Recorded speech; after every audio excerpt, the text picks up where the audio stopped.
தந்தை மைந்தன் தூயாவின் திருநாமத்தினாலே இந்த ஆராதனை நாம் தூங்குவோம். தூக்கமாக நாம் இணைந்து நம்முடைய ஆண்டவரை நோக்கி ஜெபம் செய்வோம். மகான்மம் இறக்கமிருந்த அன்பின் ஆண்டவரே, நீர் கிருபியாய் கொடுத்த இந்த நாளுக்காக உமக்கு நன்றி படைக்கிற சுவாமி. ஆண்டவரே, உம்முடைய நன்மையின் வாழ்வை பெற்ற மக்களாக நன்றி உள்ளத்தோடு ஆண்டவரே உம்மை ஆராதிக்கும்படியாக ஆண்டவரே இல்லங்களில் இருந்து உம்மை நோக்கி பார்க்கின்ற உள்ளங்களை என் தேவனீர் அறிந்தவராக சுவாமி.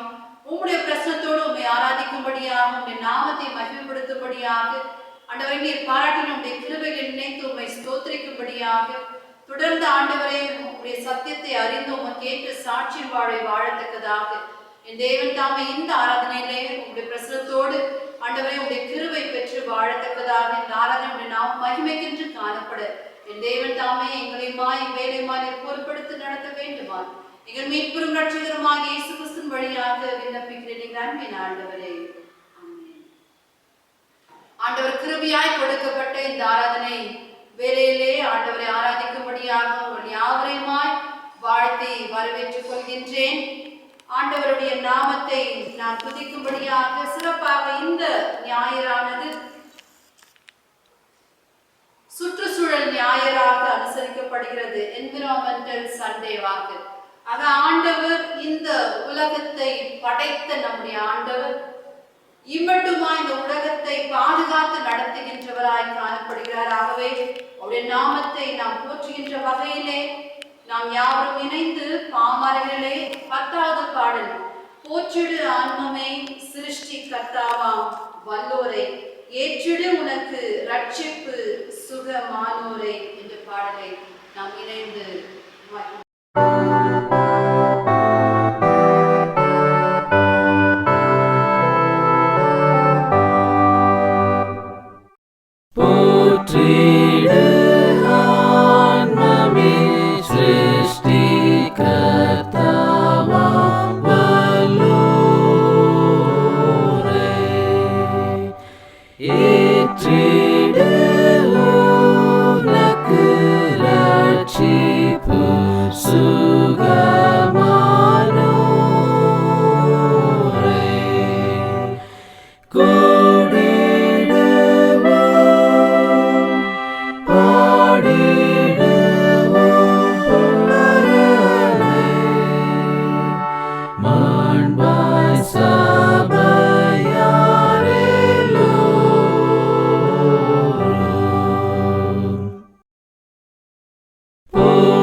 be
நம்முடைய பிதாவாகிய கடவுளாலும் கர்த்தராகிய இயேசு கிறிஸ்துவினாலும் உங்களுக்கு கிருபையும் சமாதானமும் உண்டாவதாக.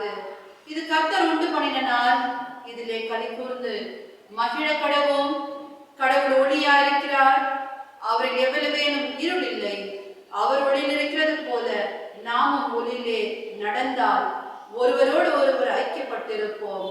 அவருடைய குமாரனாகிய இயேசு கிறிஸ்துவின் ரத்தம் சகல பாவம் நீக்கி நம்மை சுத்திகரிக்கும். ஆண்டவரே, எங்கள் உதடுகளை திறந்தருளும், அப்பொழுது எங்கள் வாயுடைய புகழை அறிவிக்கும். பிதாவுக்கும் குமாரனுக்கும் பரிசுத்த ஆவிக்கும் மகிமை உண்டாவதாக. ஆதியிலே இப்பொழுதும் எப்பொழுதும் சதா காலமும் மகிமை உண்டாவதாக. ஆமென். திரியேக கடவுளை நாம் இணைந்து போற்றுவோம். சேனைகளின் கடவுளாகிய கர்த்தரே, நீர் பரிசுத்தர், பரிசுத்தர், பரிசுத்தர். வானமும் பூமியும் உமது மகிமையால் நிறைந்திருக்கின்றன. உன்னதத்திலே ஓசன்னா. கர்த்தரின் நாமத்தினாலே வந்தவரும் வருகிறவருமானவர் ஸ்தோத்திரிக்கப்பட்டவர். உன்னதத்திலே ஓசன்னா. எங்கள் தந்தையாம் கடவுளே, உமது வல்லமையாலும் ஞானத்தாலும் எல்லாவற்றையும் படைத்து உமது குமாரனை எங்கள் இரட்சகராக தரும்படி உலகத்தில் அன்பு கூர்ந்தரே, உம்மை போற்றுகிறோம்.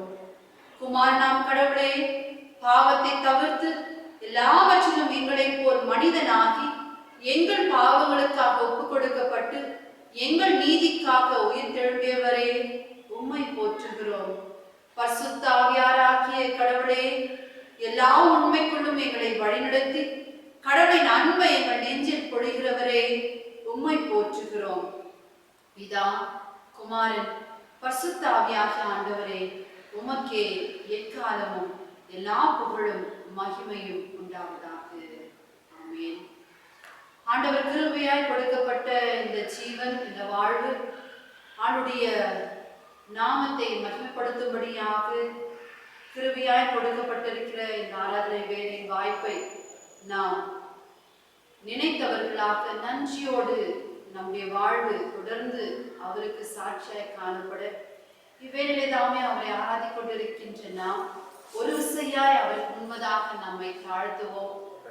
ஆண்டவரே, உம்மை ஆராதிக்கும்படியாக உம்முடைய கிருபைக்கு பாத்திரவான்களாய் என்னுடைய வாழ்வு மாற வேண்டும் என்ற வாஞ்சையோடு அவருக்கு முன்பதாக நாம் தாழ்த்தி ஜெப நிலையிலே நாம் காணப்பட்டவர்களாக அவரை நோக்கி பார்ப்போம்.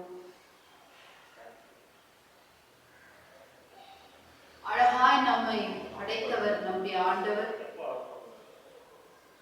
மற்ற படைப்புகளை வார்த்தையினால் படைத்த ஆண்டவர்,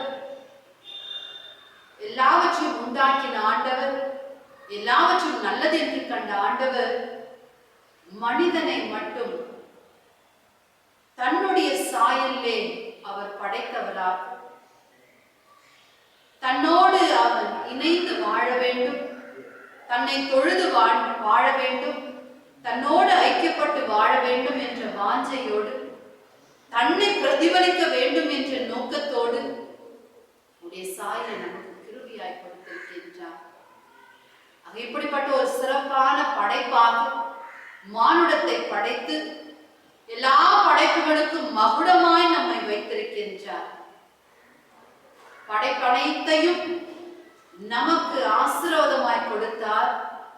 படைப்பனைத்தையும் ஆறுபடியாக இப்படிப்பட்ட சிறப்பான பொறுப்பையும் நமக்கு கொடுத்திருக்கின்றார். எத்தனை மேன்மையான ஒரு படைப்பாக நம்முடைய வாழ்வை ஆண்டவர் வைத்திருக்கின்றார்.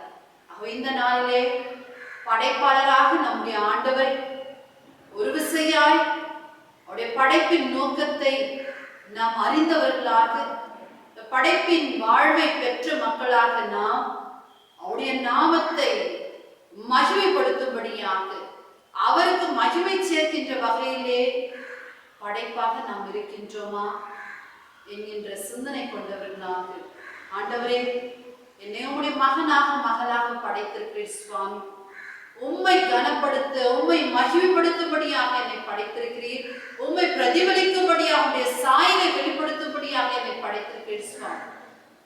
அப்படிப்பட்ட ஒரு சிறப்பான வாழ்வை நான் வாழ்ந்து கொண்டிருக்கின்றேனா என்று ஒரு விசையாய் நம்மை சீர்தூக்கி பார்ப்போம். நமக்காக படைத்த அனைத்து படைப்புகளும் அவருடைய நாமத்தை மகிமைப்படுத்துகின்றது. இந்நாள் வரையிலுமா எதற்காக ஆண்டவர் அவைகளை படைத்தாரோ அந்த படைப்பின் நோக்கத்தை உணர்ந்து சரியாய் அவைகள் தன்னுடைய வாழ்வை வெளிப்படுத்திக் கொண்டிருக்கிறது என்பதை நாம் அனுபவித்தவர்களாக இந்நாள் வரையுமாய் அந்த வாழ்வை பெற்றவர்களாய் காணப்படுகிறோம். ஆக படைப்புகள் ஆண்டுடைய நாமத்தை மகிமைப்படுத்திக் கொண்டிருக்கிறது. படைப்பின் மகுடமாய் அவருடைய சாயலை படைக்கப்பட்டிருக்கிற மானுடரமாய் நாம் அவருக்கு மகிமையை நாம் செலுத்திக் கொண்டிருக்கிறோமா, சேர்த்து கொண்டிருக்கிறோமா? ஒரு விசையாய் நம்மை தாழ்த்தி ஆண்டவரை நோக்கி பார்க்கிறோம். ஆண்டவரே, உங்களுடைய சாயலை பிரதிபலிக்காத படித்து என்னுடைய வாழ்வு காணப்பட்டது உண்டு என்பதை நான் உணர்கிறேன் சுவாமி. நீரும் அதை அறிந்திருக்கிறீர். உமக்கு மறைவானது ஒன்றும் இல்லை. ஆனால் இந்நாளிலே மீண்டுமா என்னை தாழ்த்தி அர்ப்பணிக்கிறேன். உடைய நாமத்தை அறிந்த மகனாக, மகளாக, உம்முடைய நாமத்திற்கு மகிமை சேர்க்கக்கூடிய மகனாக, மகளாக என்னுடைய வாழ்வு மாற சிறப்பான படைப்பாய் என்னை நீர் அழகாய் வைத்திருக்கிறீர் சுவாமி. அந்த நோக்கத்திற்கு என்னை தாழ்த்தி அர்ப்பணிக்கிறேன். என்னை மீண்டும் ஆண்டவரை சரிப்படுத்தும்படியாக ஒரு குயவன் கையிலே உடைந்து போன அந்த களிமண்ணை போல மீண்டும் உடைய கரத்துக்குள்ளே என்னை தாழ்த்தி அர்ப்பணிக்கிறேன் சுவாமி. உமக்கேற்ற ஒரு மகிமையின் பாத்திரமாக என்னை வளைந்து கொள்ளும்படியாக, இந்த பாத்திரம் வெறுமையான பாத்திரமாக அல்ல, வீணான பாத்திரமாக அல்ல, அழுக்கான பாத்திரமாய் அல்ல, வெறுக்கப்பட்ட ஒதுக்கப்பட்ட பாத்திரமாய் அல்ல, தீமையாய் பயன்படுத்துகிற பாத்திரமாய் அல்ல சுவாமி. உங்களுடைய நாம் மகிமைக்கென்று மகிமையாய் பயன்படுத்துகிற பாத்திரமாய் என்னை இந்த நாளிலே வளைந்தெடுக்கும்படியாக படைப்பாளராக உம்மிடத்திலே என்னை தாழ்த்தி அர்ப்பணிக்கிறேன் என்று சொல்லுவோம். இந்த வாஞ்சையோடு, இந்த விருப்பத்தோடு தங்களை தாழ்த்தி அர்ப்பணிக்கிற ஒவ்வொருவருக்கும் ஆண்டவர் கிருபையாய் இறங்கி மீண்டும் உடைய மகிமைக்கு, உடைய மகிமையின் வாழ்வுக்கு பாத்திரமாக்களாய் நம்மை வளைந்தெடுக்கின்றார்.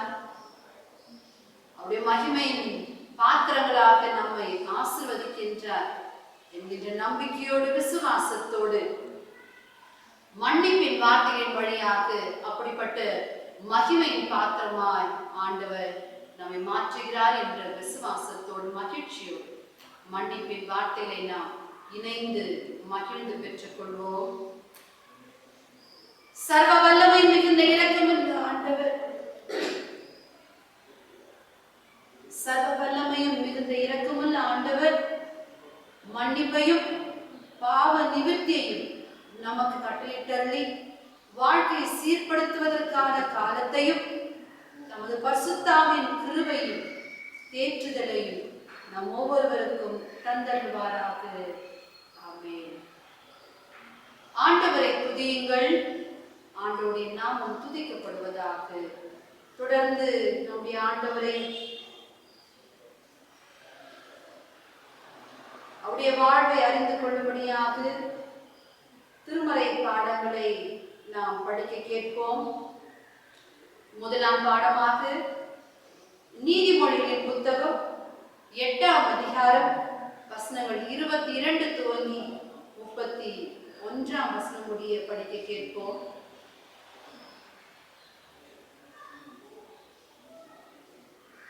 The book of Proverbs, chapter 8, verses from 22 to 31. ಜ್ಞಾನೋಕ್ತಿಗಳು 8ನೇ ಅಧ್ಯಾಯ 22ರಿಂದ 31ರವರೆಗೂ. ಯೆಹೋವನು ತನ್ನ ಸೃಷ್ಟಾಕ್ರಮದಲ್ಲಿ ಮೊದಲು ನನ್ನನ್ನು ನಿರ್ಮಿಸಿದನು. ಆತನ ಪುರಾತನ ಕಾರ್ಯಗಳಲ್ಲಿ ನಾನೇ ಪ್ರಥಮನು.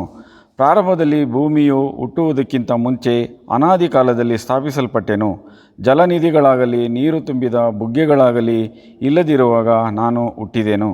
ಬೆಟ್ಟ ಗುಡ್ಡಗಳು ಬೇರೂರಿ ನಿಲ್ಲುವುದಕ್ಕೆ ಮುಂಚೆ ಆತನು ಭೂಲೋಕವನ್ನಾಗಲಿ ಬಯಲನ್ನಾಗಲಿ ಭೂಮಿಯ ಮೊದಲನೆಯ ಅಣುರೆನ್ನಾಗಲಿ ನಿರ್ಮಿಸದೇ ಇರುವಾಗ ನಾನು ಹುಟ್ಟಿದೆನು.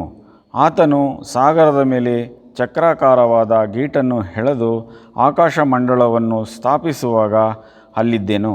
ಆತನು ಗಗನವನ್ನು ಮೇಲೆ ಸ್ಥಿರಪಡಿಸಿ ಸಾಗರದ ಸೆಲೆಗಳನ್ನು ನೆಲೆಗೊಳಿಸಿ ಪ್ರವಾಹಗಳು ತನ್ನ ಅಪ್ಪಣೆಯನ್ನು ಮೀರದ ಹಾಗೆ ಸಮುದ್ರಕ್ಕೆ ಎಲ್ಲೆಕಟ್ಟನ್ನು ನೇಮಿಸಿ ಭೂಮಿಯ ಅಸ್ಥಿವಾರಗಳನ್ನು ಗೊತ್ತು ಮಾಡುವಾಗ ನಾನು ಆತನ ಹತ್ತಿರ ಶಿಲ್ಪಿಯಾಗಿದ್ದುಕೊಂಡು ಪ್ರತಿದಿನವೂ ಆನಂದಿಸುತ್ತಾ ಯಾವಾಗಲೂ ಆತನ ಮುಂದೆ ವಿನೋದಿಸುತ್ತಾ ಆತನ ಭೂಲೋಕದಲ್ಲಿ ಉಲ್ಲಾಸಿಸುತ್ತಾ ಮಾನವ ಸಂತಾನದಲ್ಲಿ ಹರ್ಷಿಸುತ್ತಾ ಇದ್ದೆನು. தொடர்ந்து நிருப பாடத்தை படிக்க கேட்போம். வெளிப்படுத்தின விசேஷம் 21ஆம் அதிகாரம் வசனங்கள் 1 துவங்கி 8ஆம் வசனம் முடிய படிக்க கேட்போம். The book of Revelation, chapter 21, verses from 1 to 8. வாசிக்கும்படியாக தெரிந்து கொள்ளப்பட்ட இரண்டாம் வேத பாடம் வெளிப்படுத்தின விசேஷம் 21ஆம் அதிகாரம் வசனங்கள் 1 முதல் 8 வரை. The second Bible reading is taken from Revelation chapter 21 verses from 1 to 8. பின்பு நான் புதிய வானத்தையும் புதிய பூமியையும் கண்டேன். முந்தின வானமும் முந்தின பூமியும் ஒளிந்து போயினர், சமுத்திரமும் இல்லாமல் போயிற்று. யோவானாகிய நான் புதிய எருசலேம் ஆகிய பரிசுத்த நகரத்தை தேவனிடத்தில் நின்று பரலோகத்தை விட்டு இறங்கி வர கண்டேன். அது தன் புருஷனுக்காக அலங்கரிக்கப்பட்ட மணவாட்டியை போல் ஆயத்தமாக்கப்பட்டிருந்தது. மேலும் பரலோகத்தில் இருந்து உண்டான ஒரு பெரும் சத்தத்தை கேட்டேன். அது இதோ, மனுஷர்கள் இடத்திலே தேவனுடைய வாசஸ்தலம் இருக்கிறது. அவர்கள் இடத்திலே அவர் வாசமாய் இருப்பார். அவர்களும் அவருடைய ஜனங்களாய் இருப்பார்கள். தேவன் தாமே அவர்களோட கூட இருந்து அவர்களுடைய தேவனாய் இருப்பார். அவர்களுடைய கண்ணீர் யாவையும் தேவன் துடைப்பார். இனி மரணமும் இல்லை, துக்கமும் இல்லை, அலறுதலும் இல்லை, வருத்தமும் இல்லை, முந்தினவைகள் ஒளிந்து போயினர் என்று விளம்பினது. சிங்காசனத்தின் மேல் வீற்றிருந்தவர், இதோ நான் சகலத்தையும் புதிதாக்குகிறேன் என்றார். பின்பு அவர், இந்த வசனங்கள் சத்தியமும் உண்மையும் மானவைகள், இவைகளை எழுது என்றார். அன்றியும் அவர் என்னை நோக்கி, ஆயிற்று, நான் அல்பாவும் ஒமேகாவும் ஆதியும் அந்தமுமாய் இருக்கிறேன். தாகமாய் இருக்கிறவனுக்கு நான் ஜீவ நீரூற்றில் அவன் இலவசமாய் கொடுப்பேன். ஜெயம் கொள்கிறவன் எல்லாவற்றையும் சுகந்தரித்துக் கொள்வான். நான் அவன் தேவனாய் இருப்பேன், அவன் என் குமாரனாய் இருப்பான். பயப்படுகிறவர்களும் அவிஸ்வாசிகளும் அருவருப்பக்காரர்களும் கொலைபாதர்களும் விபச்சாரக்காரரும் சூனியக்காரரும் விக்கிர ஆராதனைக்காரரும் பொய்யர் அனைவரும் இரண்டாம் மரணமாகிய அக்கினியும் கந்தகமும் எரிகிற கடலிலே பங்கடைவார்கள். வாசிக்க கொடுக்கப்பட்ட இரண்டாம் வேத பாடம் வாசித்து முடிந்தது. தொடர்ந்து நற்செய்தியின் பாடத்தை நாம் யாவரும் எழுந்திருக்க படிக்க கேட்போம். லூக்கா எழுதின நற்செய்தி நூல் 8ஆம் அதிகாரம் வசனங்கள் 22 துவங்கி 25ஆம் வசனம் முடிய படிக்க கேட்போம். The Gospel according to St. Luke, chapter 8, verses from 22 to 25.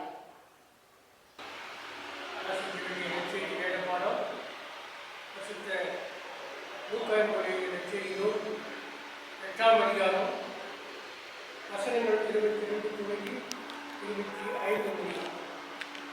லூக்கா 22ஆம் வசனம், 8ஆம் அதிகாரம் 22ஆம் வசனம் முதல் 25ஆம் வசனம் வரை. பின்பு ஒரு நாள் அவர் தமது சீசரோடு கூட படவில் ஏறி கடலின் அக்கறைக்கு போவோம் வாருங்கள் என்றார். அப்படியே புறப்பட்டு போனார்கள். படகு ஓடுகையில் அவர் நித்திரையாக இருந்தார். அப்பொழுது கடலிலே சுழல் காற்று உண்டானதால் அவர்கள் மோசமடையத்தக்கதாய் படகு ஜலத்தினால் நிறைந்தது. அவர்கள் அவரிடத்தில் வந்து, ஐயரே ஐயரே, வடிந்து போகிறோம் என்று அவரை எழுப்பினார்கள். அவர் எழுந்து காற்றையும் ஜலத்தின் கொந்தளிப்பையும் அதட்டினார். உடனே அவைகள் நின்று போய் அமைதல் உண்டாயிற்று. அவர் அவர்களை நோக்கி, உங்கள் விசுவாசம் எங்கே என்றார். அவர்கள் பயந்து ஆச்சரியப்பட்டு, இவர் யாரோ காற்றுக்கும் ஜலத்துக்கும் கட்டளையிடுகிறார், அவைகளும் இவருக்கு கீழ்ப்படுகிறதே என்று ஒருவரோடு ஒருவர் சொல்லிக் கொண்டார்கள் என்பதை வாசிக்க வேண்டிய நற்செய்தி பாடம் வாசித்து முடிந்தது.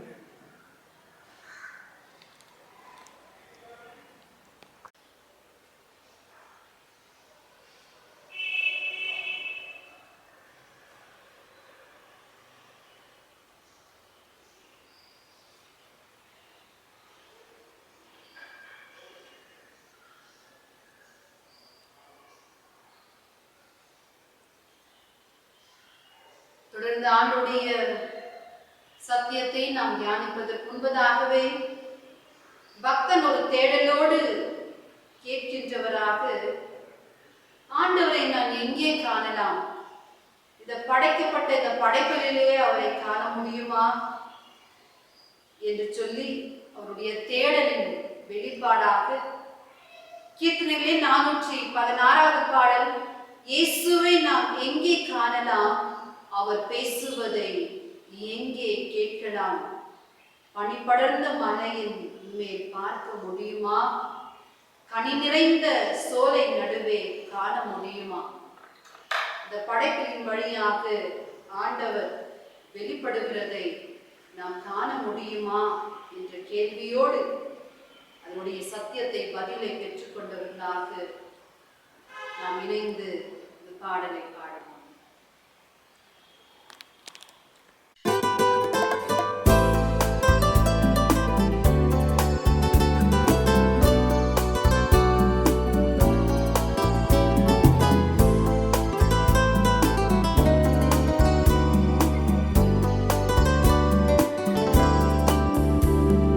இயேசுவை நாம் இங்கே காணலாம், அவர் பேசுவதை இங்கே கேட்கலாம்.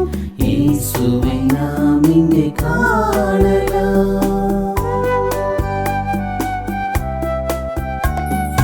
பனிபடர்ந்த மலையின் மேல் பார்க்க முடியுமா? பனிபடர்ந்த பார்க்க முடியுமா? கரிநிறைந்த சோலை நடுவே காண முடியுமா? இயேசுவை நாம் இங்கே காணலாம்.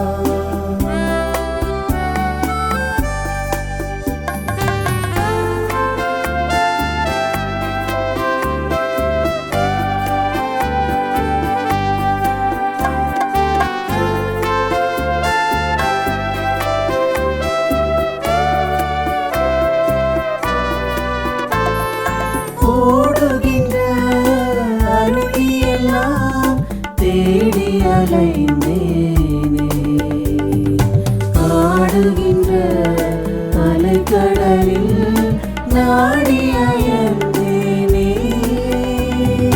தேடுகின்ற என் எதிரே தெய்வத்தை காணேனே, பாடுபடும்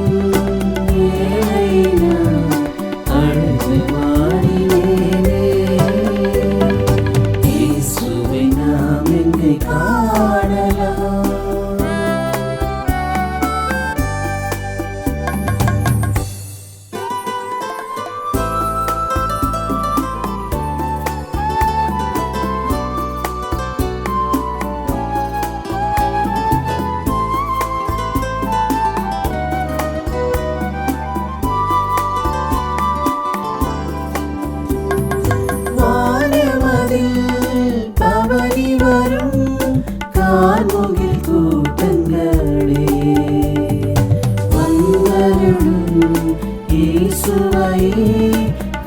காத்திட மாட்டீரோ காலமெல்லாம் அவனின் வீசிடும் காற்றே நீ கர்த்தரேசு வாழும் இடம் தூங்கிட மாட்டாயோ இயேசுவை நாம் இங்கே காணலாம்.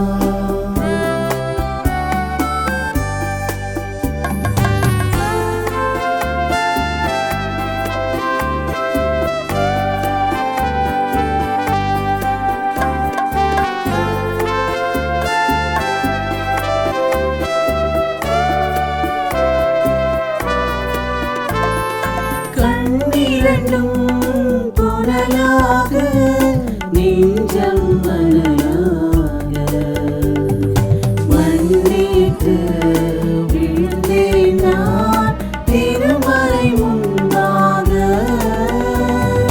விண்ணரசர் அன்புடனே கண் விழிப்பாயின்றார் கண் விழித்தேன் என் முன்னே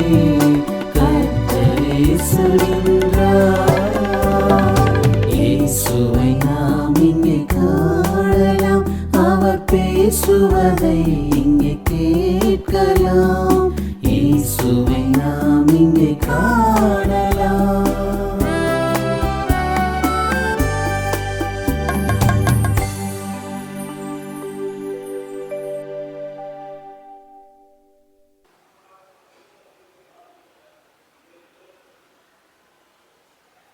ஆண்டுடைய வார்த்தைகளை நாம் தியானிப்பதற்கு முன்பதாக ஒரு விசையாய் நம்மை ஆயத்தப்படுத்திக் கொள்வோம், ஜெபம் செய்வோம். கிருபையுள்ள நல்ல ஆண்டவரே,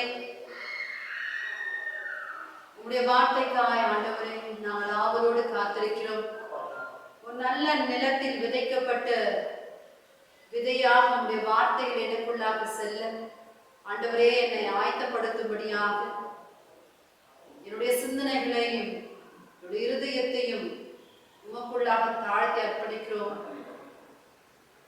என் தேவனுடைய வார்த்தைகள் எனக்குள்ளாக அதனுடைய வாழ்வாக வெளிப்பட 30, 60, 100 அதனுடைய பலனை காண என் தேவன் தாமே என்னையுமாய் இந்த வார்த்தைகளுமாய் வேலையுமாய் கிருபைக்குள்ளாக தாழ்த்தி அர்ப்பணிக்கிறேன். பொறுப்பெடுத்து நடத்தும் இயேசு கிறிஸ்து வழியாக விண்ணப்பிக்கிறேன். இந்த நாளிலே நாம் சிந்திக்கும்படியாக இந்த நாளினுடைய ஞாயிறு என்விரான்மெண்டல் சண்டே, அதாவது சுற்றுச்சூழல் ஞாயிறாக அவனுடைய படைப்பை நாம் சற்று சீர்தூக்கி பார்க்கும்படியாக கொடுக்கப்பட்டிருக்கிற ஒரு வாய்ப்பாக இந்த ஞாயிறை நாம் காண வேண்டும். தியானமாக creation proclaims glory of God. ஆண்டுடைய படைப்பு கடவுளுடைய மகிமையை, கடவுளுடைய மாட்சியை வெளிப்படுத்தக்கூடியதாக இருக்கிறது என்பதாக இந்த நாளுடைய சிந்தனையாய் காணப்படுகிறது. கடவுளுடைய மாட்சியை வெளிப்படுத்த வேண்டும் படைப்புகள். கடவுளுடைய மாட்சி என்றால் என்ன என்பதை ஒரு விசையாய் நாம் அதை தெளிவாக நான் அறிந்து கொண்ட பிறகு அடுத்து படைப்புகள் அனைத்தும், குறிப்பாக படைப்பின் மகுடமாக இருக்கின்ற மனிதன் இந்த மாட்சியை செலுத்திக் கொண்டிருக்கின்றார்களா அல்லது எப்படி செலுத்த வேண்டும் என்கின்ற தெளிவை நாம் தியானத்தின் வழியாக அறிந்து கொள்ளலாம். கடவுளுடைய மகிமை, glory of God, இந்த கடவுளுடைய மகிமை இறையிலே அதை சொல்ல வேண்டும் என்று சொன்னால் சரியான ஒரு அதற்கு ஒரு டெஃபினிஷன் சொல்ல முடியாது. அதுக்கு ஒரு உதாரணத்தை சொல்லணும்னா, சாக்லேட்னு சொன்னா அந்த சாக்லேட்டை பற்றி அதனுடைய நிறம் வேறாக இருக்கலாம், அதனுடைய வடிவம் வேறாக இருக்கலாம், அதனுடைய சுவை வேறாக இருக்கலாம். Shape, colour and taste, size. ஆகவே இதுக்கு ஒரு சரியான இதுதான் சாக்லேட்னா இப்படிதான் அப்படின்னு சொல்லிட முடியாது. அது போலதான் அவனுடைய மகிமை என்பது அப்படிப்பட்டதாக காணப்படுகிறது.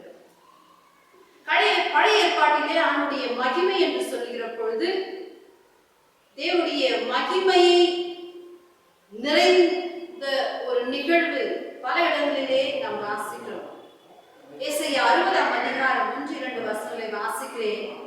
எழும்பு பிரகாசி, உன் ஒளி வந்தது, கர்த்தருடைய மகிமை உன்மேல் உதித்தது. இதோ இருள் பூமியையும் காரிருள் ஜனங்களையும் மூடும், ஆனாலும் உன்மேல் கர்த்தர் உதிப்பார், அவருடைய மகிமை உன்மேல் காணப்படும் என்பதாக. ஒரு மகிமை என்று சொல்லுகிற பொழுது ஆணுடைய பிரகாசம், ஆணுடைய வெளிச்சம், அந்த ஒளியை குறிக்கக்கூடியதாக. இருளா இருக்கின்ற இடத்திலே ஆணுடைய மகிமை வருகின்ற பொழுது அங்கு வெளிச்சத்தை, பிரகாசத்தை காணக்கூடியதாக சொல்லப்படுகிறது. படிக்கப்பட்ட வெளிப்படுத்தினல் 21ஆம் அதிகாரத்திலே நாம் பார்க்கின்ற வசனம், ஆண்டவர் ஒரு புதிய வானத்தையும் பூமியையும் உண்டாக்குற பொழுது எல்லாவற்றையும் ஆண்டவர் மகிமையாய் மாற்றுகிறார் அவருடைய பிரசனத்தினாலே. பரலோகத்திற்கு போகிற பொழுது தேவனுடைய மகிமை எப்படியாக வெளிப்படுகிறது என்பதை தான் 21ஆம் அதிகாரம் 22 முதல் நாம் வாசிக்கிற பொழுது, அதனாலே தேவாலயத்தை நான் காணவில்லை, சர்வ வல்லமையுள்ள தேவனாகிய கர்த்தரும் ஆட்டுக்குட்டியானவருமே அதற்கு ஆலயம். நகரத்திற்கு வெளிச்சம் கொடுக்க சூரியனும் சந்திரனும் அதற்கு வேண்டுவதில்லை, தேவனுடைய மகிமையே அதை பிரகாசிப்பித்தது, ஆட்டுக்குட்டியானவரே அதற்கு விளக்கு. ரட்சிக்கப்படுகிற ஜனங்கள் அதன் வெளிச்சத்திலே நடப்பார்கள், பூமியின் ராஜாக்கள் தங்கள் மகிமையையும் கனத்தையும் அதற்குள்ளே கொண்டு வருவார்கள் என்பதாக. அந்த மகிமையான இடத்திலே நாம் இருக்கின்ற பொழுது அங்கு தேவாலயம் தேவைப்படாது. ஆண்டுடைய பிரசனத்தினாலே இரவுக்கும் பகலுக்கும் சூரியனும் சந்திரனும் தேவையில்லை, தேவனுடைய மகிமையே போதுமானதாக அந்த பிரகாசத்தை கொடுக்கக்கூடியதாக இருக்கும் என்பதாக சொல்லப்படுகிறது. ஆண்டுடைய மகிமை என்று சொல்லுகிற பொழுது வெளிச்சமாக பிரகாசமாய் காணப்படுகிறது. இன்னொரு விதத்திலே ஆண்டுடைய மகிமை, ஆண்டுடைய மாட்சிமை என்ன என்று பார்த்தால் அது பரிசுத்தமாகவும் சொல்லப்படுகிறது. லேவியராகமம் 9ஆம் அதிகாரத்திலே நாம் பார்க்கிற பொழுது, ஆரோன் பலி செலுத்துகிற பொழுது காளைகளை வெட்டி வெட்டி பலியிடுகிற பொழுது வானத்திலிருந்து அக்கினி வந்து அதை பட்சித்து போட்டது, அந்த பலியை எடுத்துக்கொண்டு போகிறது என்பதை நாம் வாசிக்கிறோம். தொடர்ந்து 10ஆம் அதிகாரத்திலே நாம் வாசிக்கிற பொழுது 1-2 வசனத்திலே, பின்பு ஆரோனின் குமாரனாகிய நாதாவும் அபியூவும் தன் தன் தூப கலசத்தை எடுத்து அவைகளில் அக்கினியையும் அதின் மேல் தூப வர்க்கத்தை போட்டு கர்த்தர் தங்களுக்கு கட்டளையிடாத அந்நிய அக்கினியை அவருடைய சந்நிதியிலே கொண்டு வந்தார்கள். அப்பொழுது அக்கினி கர்த்தருடைய சந்நிதியிலிருந்து புறப்பட்டு அவர்களை பட்சித்தது, அவர்கள் கர்த்தருடைய சந்நிதியிலே செத்தார்கள் என்பதாக. அப்பொழுது மோசே ஆரோனை நோக்கி, என்னிடத்தில் சேருகிறவர்களால் நான் பரிசுத்தம் பண்ணப்பட்டு சகல ஜனங்களுக்கு முன்பாக நான் மகிமைப்படுவேன் என்று கர்த்தர் சொன்னது இதுதான் என்றார். ஆரோன் பேசாதிருந்தார். இங்கு நாம் பார்க்கின்ற இந்த மகிமை பரிசுத்தத்தின் வெளிப்பாடாக சொல்லப்படுகிறதை நாம் பார்க்கிறோம். அதே வண்ணமாக பவுல் சொல்லுகிற பொழுது கூட 1 கொரிந்தியர் 11ஆம் அதிகாரத்திலே ஆண்டுடைய பூச்சின பந்தியிலே வருகிற பொழுது, எப்படியாக நீங்கள் கூடி வர வேண்டும், உங்களுடைய சிந்தனை எப்படியாக இருக்க வேண்டும், உங்களை நீங்கள் பரிசுத்தப்படுத்திக் கொண்டு இந்த ஐக்கியத்திலே இணைய வேண்டும், இல்லை என்று சொன்னால் பலர் மறித்து விடவும் கூடும் என்பதாக அங்கும் சொல்லப்படுகிறது. பரிசுத்தத்திற்கு அடையாளமாக மகிமை என்றால் என்ன? தேவனுடைய வசனங்களை அடிப்படையிலே நாம் வைத்து பார்க்கிற பொழுது இப்படியாக சொல்லலாம். The manifested presence of God can be felt in your senses. வெளிப்படுத்தப்பட்ட தேவ பிரசன்னம் நம்முடைய உணர்வுகளில் புரிந்து கொள்ளக்கூடியதாக காணப்படுகிறது.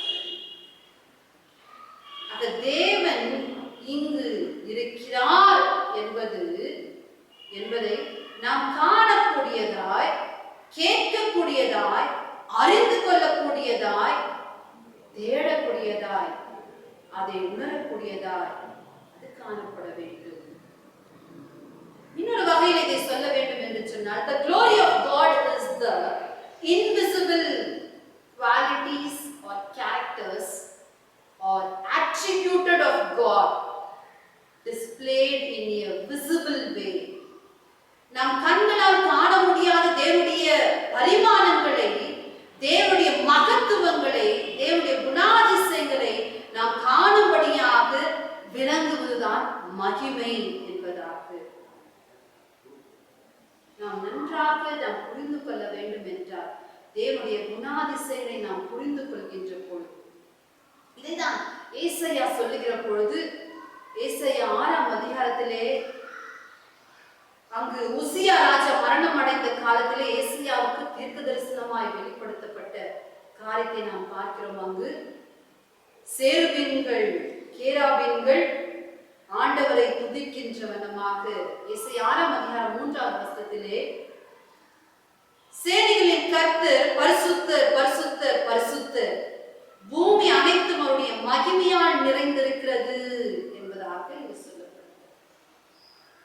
தேவன், குமாரன், பரிசுத்த ஆவியானவர் இவர்கள் பரிசுத்தர் என்று சொல்லி, பூமி அனைத்தும் பரிசுத்தத்தினால் நிறைந்திருக்கிறது என்று சொல்லாதபடிக்கு பூமி அனைத்தும் அவருடைய மகிமையால் நிறைந்திருக்கிறது.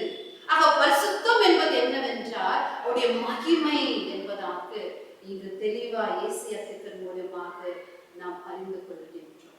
ஆக தேவனுடைய பரிசுத்தம் தேவனுடைய மகிமையாய் காணப்படுகிறது. தேவனுடைய நித்தியமான பூர்ணம், தேவனுடைய நித்தியமான வல்லமை, தேவனுடைய நித்தியமான காரியங்கள் எல்லாம் கேட்கக்கூடியதாய் இருக்கிறது. யாத்ராகமம் 32வது அதிகாரத்திலே நாம் அறிந்த ஒரு நிகழ்வு, இஸ்ரவேலர்கள் ஒரு கன்றுக்குட்டியை உருவாக்கி அதை வழிபடுகிற பொழுது ஆண்டவர் அங்கு 3000 பேரை கொலை செய்கிறதை, அவர் கொள்ளை நோயை அங்கு அனுமதிக்கிறதை நாம் பார்க்கிறோம். அடுத்து யாத்ராகமம் 33ஆம் அதிகாரத்திலே ஆண்டவர் புறப்பட்டு போங்கள் என்று மோசேக்கு சொல்லுகிற பொழுது மோசே என்ன கேட்பாரு? உம்முடைய மகிமை, யாத்ராகமம் 33:18-19 வசனங்களை வாசிக்கிற பொழுது, உம்முடைய மகிமையை எனக்கு காண்பித்தருளும் என்றார். அதற்கு ஆண்டவர் சொல்லுகின்றார், என்னுடைய தயையும் எல்லாம் நான் உனக்கு முன்பாக கடந்து போக பண்ணி கர்த்தருடைய நாமத்தை உனக்கு முன்பாக கூறுவேன்.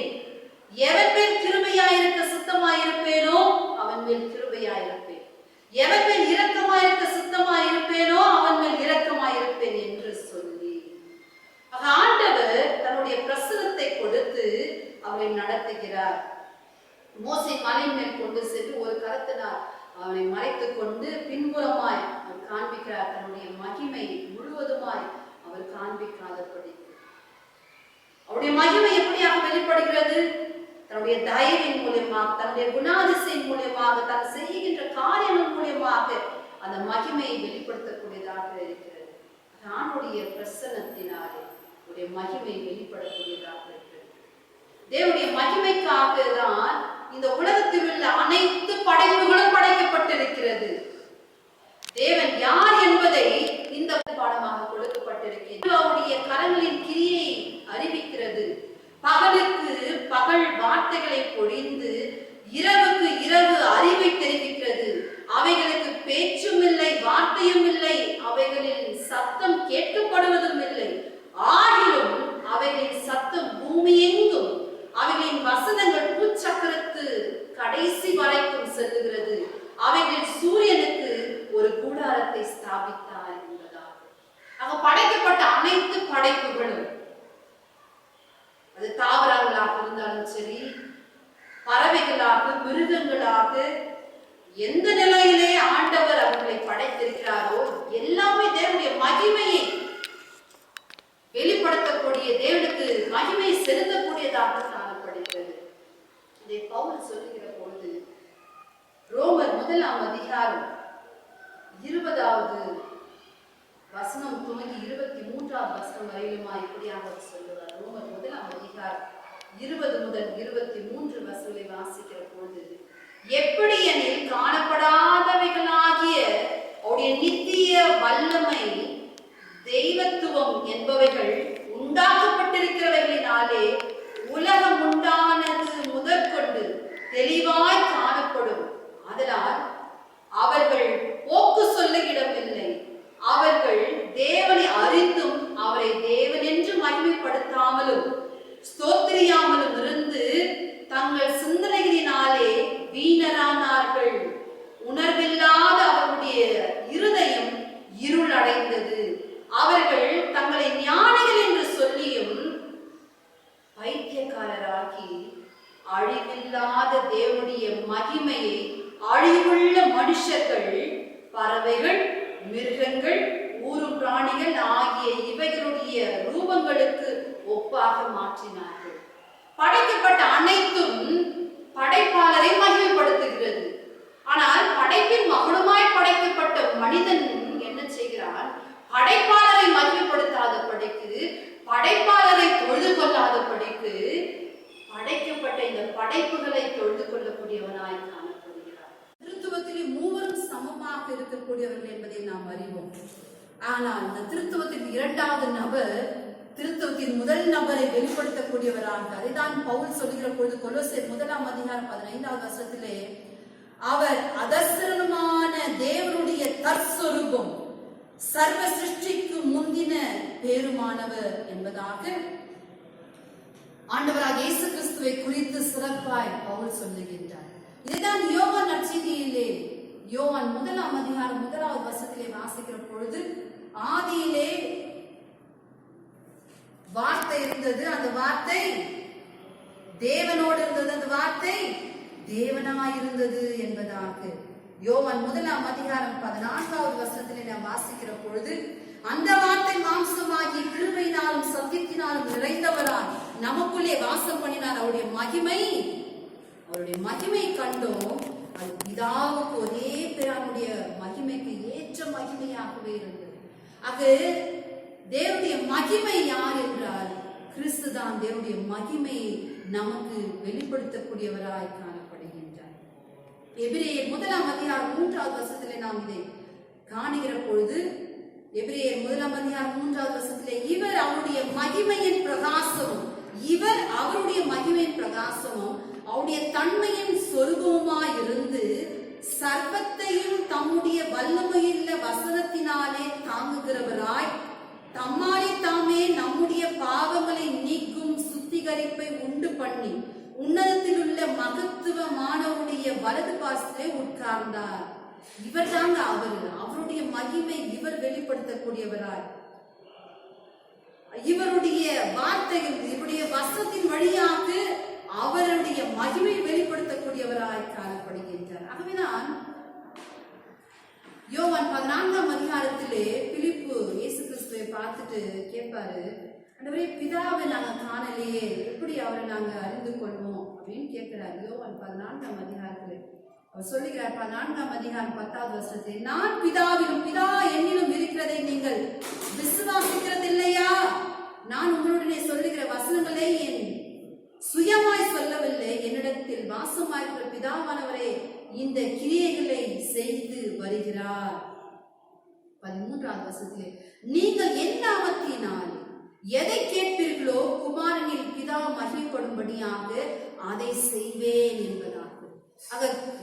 பிதாவினுடைய மகிமையை ஆண்டவராக இயேசு கிறிஸ்து வெளிப்படுத்தக்கூடியவராக இருக்கிறார். எதிலே வெளிப்படுத்தக்கூடியவராக இருக்கிறார்? அவருடைய வார்த்தைகளிலே, அவருடைய வசனங்களிலே பிதாவை வெளிப்படுத்தக்கூடியவராய் காணப்படுகின்றார்.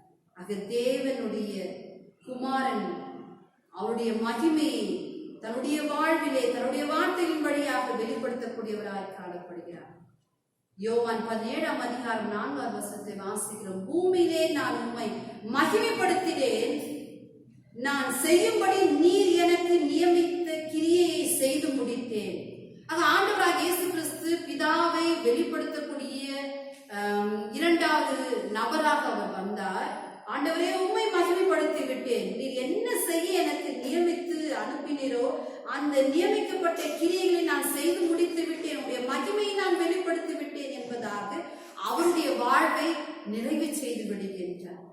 ஆக தொடர்ந்து ஆண்டவராக இயேசு கிறிஸ்துவை அறிந்தவர்களாக, வார்த்தையின் வழியாக அவரை உணர்ந்தவர்களாக, புரிந்தவர்களாக, இந்த மீட்பின் வாழ்வை பெற்றவர்களாக இருக்கின்ற நாம் தொடர்ந்து இந்த மகிமையை வெளிப்படுத்தக்கூடியவர்களாக நாம் காணப்பட வேண்டும். 2 கொரிந்தியர் 4ஆம் அதிகாரம், 2 கொரிந்தியர் 4ஆம் அதிகாரம் வசனங்கள் 4 துவங்கி நாம் வாசிக்கிற தேவனுடைய சாயலா இருக்கிற கிறிஸ்துவின் மகிமையை, தேவனுடைய சாயலா இருக்கிற கிறிஸ்துவின் மகிமையை, மகிமையான சுவிசேஷத்தின் ஒளி அவிசுவாசிகளாகிய அவர்களுக்கு பிரகாசமாயிராதபடிக்கு இப்பிரபஞ்சத்தின் தேவனானவர் அவருடைய மனதை குருடாக்கினார். நாங்கள் எங்களையே பிரகாசியாமல் கிறிஸ்து இயேசுவை கர்த்தர் என்றும் எங்களையோ கிறிஸ்துவினித்தம் உங்கள் ஊழியக்காரர் என்றும் பிரசங்கிக்கிறோம். இருளிலிருந்து வெளிச்சத்தை பிரகாசிக்க சொன்ன தேவன் இயேசு கிறிஸ்துவின் முகத்தில் உள்ள தமது மகிமையின் அறிவாகிய ஒளியை தோன்ற பண்ணும் பொருட்டாக எங்கள் இருதயங்களில் பிரகாசித்தார். ஆண்டவராக இயேசு கிறிஸ்து நம்முடைய இருதயங்களிலே பிரகாசிக்கிறார். இதன் வழியாக, நற்செய்தியின் வழியாக, சுவிசேஷத்தின் வழியாக நம்முடைய இருதயங்களிலே பிரகாசிக்கக்கூடியவராக இருக்கிறார். இயேசு கிறிஸ்துனுடைய வாழ்வினுடைய நிறைவு, தோக்கு முதல் நிறைவு வரையிலுமாய் இந்த சுவிசேஷத்திலே, நற்செய்தி பாடத்திலே நாம் வாசிக்கிறோம். இயேசு கிறிஸ்துனுடைய மகிமை நிறைவாக அந்த நற்செய்தியின் பாகங்களை நாம் பார்க்கிறோம். ஆக இயேசு கிறிஸ்து நம்முடைய உள்ளத்திலே வெளிச்சத்தை கொடுக்கக்கூடிய இந்த நற்செய்தியை நாம் பெற்றிருக்கிறோம். ஆகவே இந்த சுவிசேஷத்தை நற்செய்தியாய் பெற்றிருக்கிற நாம் இயேசு கிறிஸ்து பிதாவை மகிமைப்படுத்தின வண்ணமாக நாமும் பிதாவை மகிமைப்படுத்தக்கூடியவராய் காணப்பட வேண்டும். காண முடியாத தேவனை, அவருடைய குணாதிசயங்களை, அவருடைய கர்த்தத்துவத்தை காணக்கூடிய ஒரு வாய்ப்பை இயேசு கிறிஸ்துவின் வழியாக நாம் பெற்றிருக்கிறோம். ஆகவே அந்த குணாதிசயத்தையும் அந்த கர்த்தத்துவத்தையும் நாம் வெளிப்படுத்துகிற பொழுது கிறிஸ்து பிதாவை மகிமைப்படுத்தின வண்ணமாக நாமும் பிதாவை மகிமைப்படுத்தக்கூடியவராய் நாம் காணப்படும். அதைதான் இந்த நாளிலே படைப்புகள் தேவனை மகிமைப்படுத்து, படைப்பாளரை நாம் மகிமைப்படுத்தக்கூடிய படைப்பாக நாம் காணப்பட வேண்டும். ஜோனத்தான் எட்வர்ட் என்கின்ற தெய்வ மனிதன் இப்படியாக சொல்கிறார்: It appears that all is ever spoken of the scripture, ultimate end of God's word is in Christ. In that one phrase, the glory of God, ஒரே ஒரு வார்த்தையில சொல்லணும்னா ஆண்டவர இயேசு கிறிஸ்துவுடைய வாழ்வை, ஆண்டவருடைய மகிமை என்பதாக. பலவகையில் ஆண்டவரே உடைய மகிமை வெளிப்படுத்து, உடைய மகிமையின் பிரசன்னத்தினாலே உம்மை கனப்படுத்துகிறோம், உடைய மகிமையினாலே எங்களை மூண்டும், உடைய மகிமையினாலே எங்களை நடத்தும் என்பதாக பல வேளைகளிலே நாம் அதை சொல்லிக் கொண்டே இருக்கிறோம். ஆக தேவனுடைய மகிமை காட்டக்கூடியவர்களாக நாம் காணப்பட வேண்டும். தேவனுடைய மகிமை எப்படியாக இயேசு கிறிஸ்து காண்பித்தார்? அவருடைய வார்த்தையின் வழியாக, அவருடைய வாழ்வின் வழியாக, அவருடைய அற்புதத்தின் வழியாக, அவருடைய அதிசயங்களின் வழியாக. இந்த நாளும் வாசிக்கப்பட்ட நற்செய்தியின் பாடம் அப்படியாக தான் சொல்லப்படுகிறது. நாம் வாசிக்கின்ற லூக்கா 8ஆம் அதிகாரத்திலே அங்கு படகில் இருந்த சீஷர்கள் புயல் காற்றினாலே கொந்தளிக்கப்பட்ட அந்த சூழலிலே அவர் காணப்படுகிற பொழுது அவர்கள் அவ்விடத்திலே வந்து ஐயரே ஐயரே மடிந்து போகிறோம் என்று அவரை எழுப்பினார்கள். அவர் எழுந்து காற்றையும் ஜலத்தின் கொந்தளிப்பையும் அதட்டினார். உடனே அவர்கள் நின்று போய் அமைதல் உண்டாயிற்று. அவர் அவர்களை நோக்கி உங்கள் விசுவாசம் எங்கே என்றார். அவர்கள் பயந்து ஆச்சரியப்பட்டு இவர் யாரோ காற்றுக்கும் ஜலத்துக்கும் கட்டளையிடுகிறார், அவைகளும் இவருக்கு கீழ்ப்படுகிறதே என்று ஒருவரோடு ஒருவர் சொல்லிக் கொண்டார்கள். பிதாவுடைய அந்த தற்சொரூபத்தை இயேசு கிறிஸ்துவை வெளிப்படுத்துகின்றார். படைப்பாளர் ஒரு வார்த்தை சொல்லுகிற பொழுது படைப்பனைத்தும் அதற்கு கீழ்ப்படுகிறது. அந்த வல்லமை அவருடைய வார்த்தைகளை வெளிப்படுத்துகிற பொழுது இந்த வல்லமைக்கு அவைகள் கீழ்ப்படுகிறது. ஆகவே இப்படிப்பட்ட ஒரு வல்லமை கிறிஸ்துவிலே நாம் காணுகின்றோம். இதை தான் நமக்கும் கொடுத்திருக்கிறார். இந்த கிறிஸ்துவினுடைய ஆவிதான் நமக்கும் கொடுக்கப்பட்டிருக்கிறது. துவக்கத்திலே நாம் அறிவோம், ஆண்டவர் இந்த உலகத்தை படைத்த போது எல்லாவற்றையும் உண்டாக்கினார், வார்த்தையின் வழியாக உண்டாக்கினார். ஆனால் 6வது நாளிலே ஆண்டவர் படைக்கிற பொழுது மிருகத்தை அவர் படைக்கின்றார். மிருகங்களையும் ஊரும் பிராணிகளையும் காட்டு மிருகங்களையும் ஜாதியாக பிறப்பிக்க கடவுது என்றார். 1 வசனத்தில். ஆனால் அதே நாளிலே தேவன் மனுஷனையும் தமது சாயலாக தமது ரூபத்தின்படி மனுஷனை உண்டாக்குவோமாக. 6வது நாளிலே தோக்கமாக மிருகத்தையும் நிறைவாக மனுஷனையும் படைக்கின்றார். ஒரே நாளில் இதை படைக்கிறார். மற்ற பறவைகளை காட்டிலும் மற்ற காரியங்களை காட்டிலும் மிருகத்துக்கும் நமக்கும் ஒரு ஒத்த ஒரு சாயல் காணப்படும். நமக்கு இருக்கிற பொழுது கண்ணு இருக்கும், கை கால்கள் இருக்கும், இருக்கிற இன்டர்னல் ஆர்கன்ஸ் எல்லாம் ஒரே மாதிரி இருக்கும். நம்மை எப்படியாக ஆண்டவர் மண்ணினால் உருவாக்கினாரோ அதே போலதான் இந்த மிருகத்தையும் மண்ணினால் அவர் உருவாக்கினார். எல்லா சிமிலாரிட்டிஸும் இருக்கும். ஆனா ஒரே ஒரு சிக்னிபிகண்டான ஒரு டிஃபரன்ஸ் இருக்குங்க. அதை நீங்க உணர்வீங்க, அதை அறிந்திருக்கிறோம்னா என்ன ஒரு வித்தியாசம். ஆண்டவர் தன்னுடைய சுவாசத்தை, தேவனாகிய கர்த்தர் மனுஷனை பூமியின் மண்ணினாலே உருவாக்கி ஜீவ சுவாசத்தை அவன் நாசிலே ஊதினார், மனுஷன் ஜீவாத்மாவானான். 2:7 வாசிக்க. விசேஷமாக மிருகத்திற்கு இல்லாத ஒரு விசேஷம், கொடுக்கப்படாத ஒரு விசேஷம் என்ன? ஆண்டுடைய சுவாசத்தை நமக்கு ஊதுகிற பொழுது நாம் ஜீவ சுவாசத்தை, ஆண்டுடைய ஆவியை நாம் பெற்றுக்கொள்கிறோம். அப்படிப்பட்ட ஒரு பெரிய ஸ்லாக்கியத்தை நாம் பெற்றுக்கிறோம். இதுதான் நமக்கும் மிருகத்துக்கும் இருக்கிற ஒரு பெரிய வித்தியாசம். 1 தெசலோனிக்கர் 5:23 வசனத்திலே வாசிக்கிற போது, சமாதானத்தின் தேவன் தாமே உங்களை முற்றிலும் பரிசுத்தமாக்குவாராக, உங்கள் ஆவி ஆத்துமா சரீரம் முழுவதும் தம்முடைய கர்த்தராகிய இயேசு கிறிஸ்து வரும்போது குற்றமற்றதாய் இருக்கும்படி காக்கப்படுவதாக. ஆக நமக்குள்ளாக ஆவி ஆத்துமா சரீரம் என்கின்ற இந்த 3 நிலையிலே நாம் நம்மை காத்துக் கொள்ளக்கூடியவர்களாக நாம் இருக்கின்றோம். மிருகத்துக்கு ஆவியெல்லாம் இல்லைங்க. ஆனால் நமக்கு விசேஷமாக ஆண்டுடைய ஆவியை நாம் பெற்றிருக்கின்றோம். மிருகங்களுக்கு சிந்திக்கக்கூடிய திராணி இருக்கிறது, ஆனால் நமக்கு விசேஷமாக ஆண்டுடைய ஆவியை கொடுக்கப்பட்டிருக்கிறது. இதுதான் இந்த உலகத்திலே நாம் பார்க்கின்றோம். கடவுளுக்கு முதன்மையான இடத்தை தரும்பொழுது கடவுள் அவனை மீண்டும் அந்த மகிமை இடத்திற்கு கொண்டு வருகின்றான். எப்பொழுது இந்த ஆவியையும் ஆத்துமாவையும் பெற்று நான் வாழ்ந்து கொண்டிருக்கிறேன் என்ற அந்த உணர்வோடு நம் ஆண்டவரை நோக்கி பார்க்கிறோமோ, ஆண்டவருக்கு மகிமை செலுத்திக் கொண்டிருக்கிறோம்.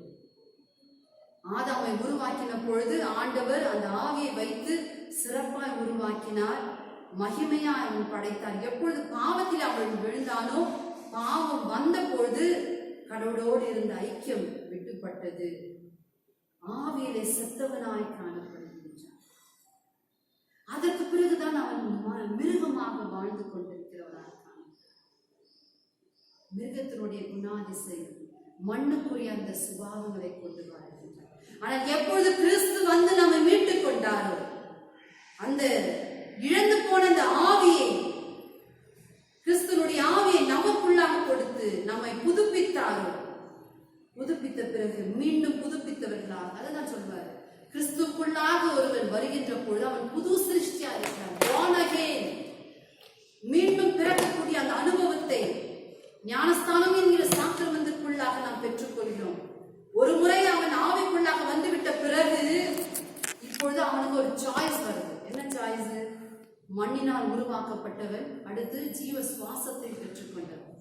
மண்ணினால் உருவாக்கப்பட்ட அந்த சுபாவத்திற்கு, அந்த வாழ்வுக்கு இழுக்கப்பட்டவனாக இருக்கின்றான். ஆண்டவனுடைய ஜீவ சுவாசத்தை பெற்றுக்கொண்டவனாக அந்த மேலான வாழ்வுக்கும் இழுக்கப்பட்டவனாய் காணப்படுகிறது. 2 பக்கமும் இழுக்கப்படுகிறது. ஆக எந்த நிலைக்கு நம்மை அர்ப்பணிக்கின்றோம், எந்த இழுப்புக்கு நம்மை அர்ப்பணிக்கின்றோமோ அந்த நிலைக்கு நாம் வாழ்கின்றோம்.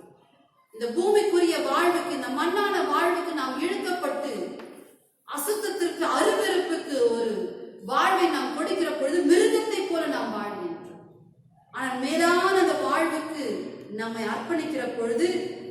மகிமையின் ஆண்டவர் நம்ம எந்த நோக்கத்தோடு இந்த உலகத்திலே கொண்டு வந்தார்? நம்மை அவருடைய சாயலிலே மனுஷனை உண்டாக்கி, அடுத்து அவர் சொல்றாரு, அவர்கள் சமுத்திரத்தின் மச்சங்களையும் ஆகாயத்து பறவைகளின் மிருக ஜீவன்களையும் பூமி அனைத்தையும் பூமி மேல் ஊறும் சகல பிராணிகளையும் ஆளக்கடுவர்கள், ஆளக்கூடியவர்களாக, அரசாளக்கூடியவர்களாக, ராஜாக்களாக நம்மை படைத்திருக்கிறார். ஆனால் எப்பொழுது நாம் இந்த ஆவி இழந்தவர்களாக பாவத்திலே இச்சைக்கு விழுந்து விடுகிறோமோ அப்பொழுது அடிமைகளாக நாம் மாறி போகிறோம். ஆதாம் எப்படி 3ஆம் அதிகாரத்திலே ராஜாவை இருந்தவன் என்ன ஆயிட்டான்?